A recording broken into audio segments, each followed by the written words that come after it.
Happy Wednesday, dear friends. I hope wherever you are, you're staying warm and cozy. Here in where I am, it's supposed to really snow a lot, and we're really excited.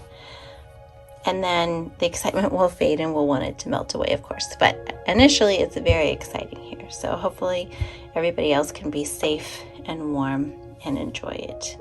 So yes, this is not knitting, and I did introduce knitting for February, but I have a little bit of extra time today for this Wednesday's video, and I wanted to kind of show you that I am still doing slow stitching. I know that a lot of you found me and you got excited about slow stitching, and so I wanted to kind of bring it back up and show you what I've been working on and see if anybody was interested in me doing some parallel videos of actual slow stitching and keeping it up. So I wanted to show you this particular piece. I'm actually making this for a student and I'm way behind, but I sewed some different scraps together, and actually this one is machine sewn and it looks really like a mess on the side.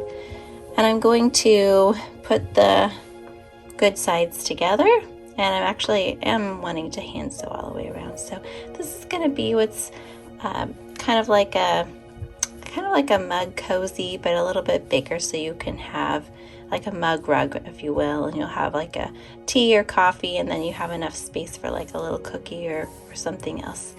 And this student is a pre-service teacher and just graduated, so this was a gift. Anyway, I'm showing this to you because it has a variety of stitches, different ones on here. I like the variety of stitches, and I thought, well, here, I'm getting ahead of myself. So this is something I enjoyed our slow stitching so much myself that even though I have a different monthly piece on a monthly focus, I really wanted to keep going at it. So I got excited and I found a couple of different fabrics that I really loved, and I cut 6 of each color out. Maybe it's a little bit different. It might be 5 of one and 7 of the other. I wanted to start with one color and end, but basically there's 12 of these, and I thought this is not too much space. This is really nice, and so I can do one a month and I can play around with different stitches, or if I just got anxious. So some of this I got kind of anxious before a class and I just wanted to go back and forth. Sometimes I just wanted to be a little creative with this kind of variegated blanket variety of a blanket stitch and circles and sashiko. Maybe it's a place where I will practice. And so the idea is that after a full year of this, I'll end up with something that's going to be a scarf. Now I'm already wanting to adjust to this because I didn't prefer having just this one layer of fabric, so I might have another longer piece that I layer behind that and then seam it or do something else around the outside. But I like this idea of having a whole year of slow stitching and just focusing on a small piece for every month, and then it really does add up. And so that's an idea. If you like that idea too, I thought I would share it with you. And if you do, leave a comment, and whatever I talk about in the knitting piece, I can bring up that topic and slow stitch along. Or maybe I was thinking about introducing one specific stitch or two each month, and just doing a couple of videos for the whole month and not every week like I have been doing with my targeted ones. So I'll put that off to the side. Think about that, let me know. We'll come back to our finger knitting, and I wanted to show you a little bit more about kind of the basics nature here, and then we'll finger knit a little bit together, have some things, some readings that I wanted to share, and we'll move forward. So what I think is important, and the reason why I told you a couple days ago on Monday why putting ourselves in the beginner's place again is always good. And some of the things that are good about that is that we really are building a base of awareness. And so when I have you do finger knitting before even getting any needles, if that's a place that you want to go eventually, it's nice to know with your own 2 hands and have kind of a muscle memory about how this works. So I showed you how to get this started. Let me put it back on my fingers.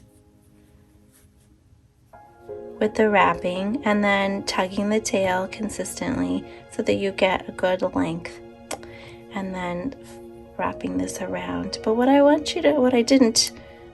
that I didn't really emphasize was what's happening, what knitting actually is. So when I'm wrapping this, I'm just providing a space for new loops. And so when I pull this off and over, that is still, it's kind of its own little loop, and I'm just pulling a whole nother loop. So I hope that wasn't off camera. I'll show it again.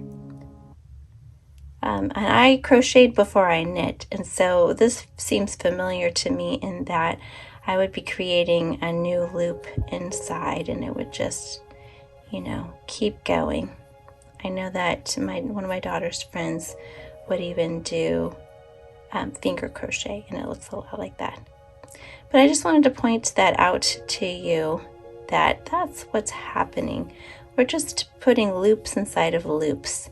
And so with crochet, you're doing one at a time all the way across. With knitting, you've got a bunch of loops. In this case, we have 2. But if you were knitting a scarf or a sweater or something, you might have a series of them over there. And so we're really just creating new loops in there. And again, sometimes it's awkward at first. This is bigger yarn than I'm used to using. Sometimes the smaller yarn is quicker and easier to grab, while it seems like it takes you a little bit longer to get to something that's substantial like this. It's something that we can work with. I'm going to pause because I got to this part. The other end was at the end. So with this kind of work, we want to be continuous. So as I was sharing about the loop, I want to make sure when you're taking it off,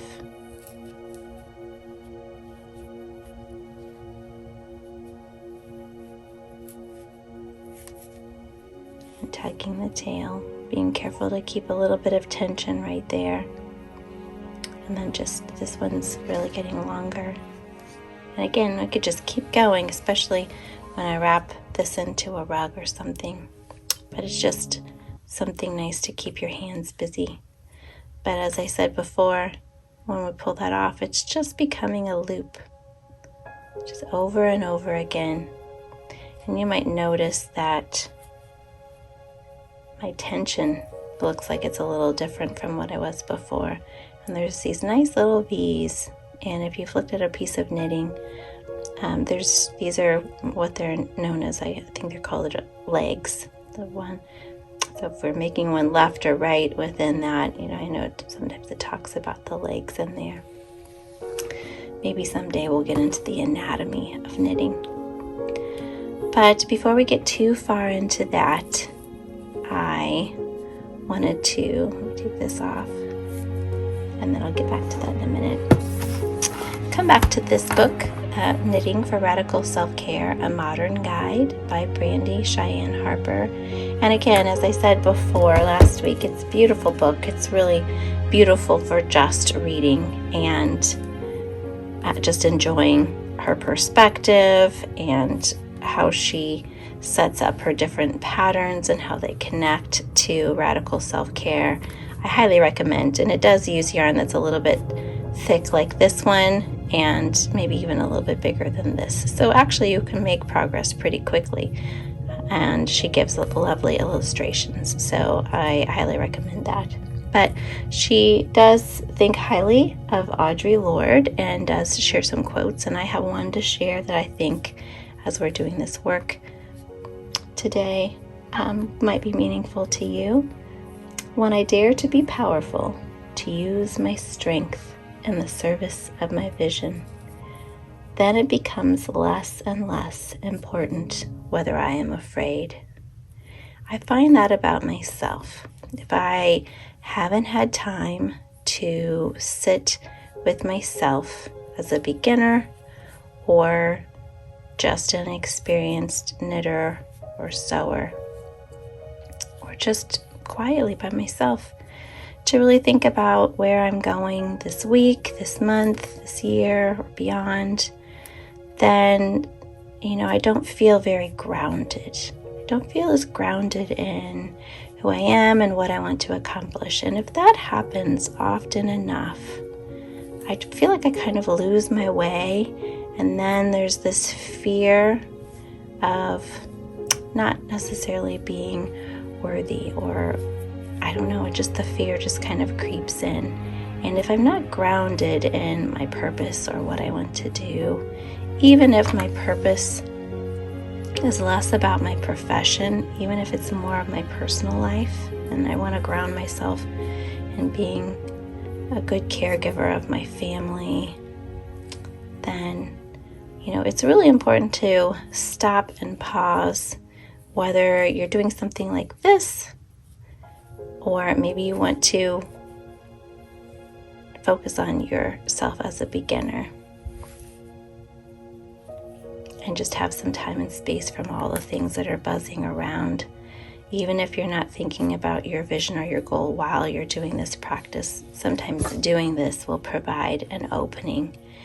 And when you're done, you might go back to that vision, because then it grounds you. I think humans we like to be purposeful. We like to know where we're going and where we're headed and why. And that in and of itself can sometimes work through our fears. If we have a plan, even if everything isn't in our control, sometimes we can stop and just think about what we do have control over and how we can move forward. So that's kind of a little bit of symbolism in this too. We're moving forward, we're doing something. Sometimes when we're stuck and we don't know what to do, it's nice to just do something meaningful, mend as we did last month, sit with our thoughts in slow stitch. Now we have another tool in our toolbox, as we used to say at my other school, to use to help ourselves move forward. Even if we're in the beginning stages of that, sometimes that provides a quiet space for reflection. So that's where I'll leave you this week. And next week we'll pick up and talk about what we can do with our finger knitting, maybe finger knit with some smaller yarn, but keep working on this and think about where you are beginning, what you are beginning, think about your own vision and build up your strength. Have a great, warm and cozy weekend, and I will pick back up with you next week.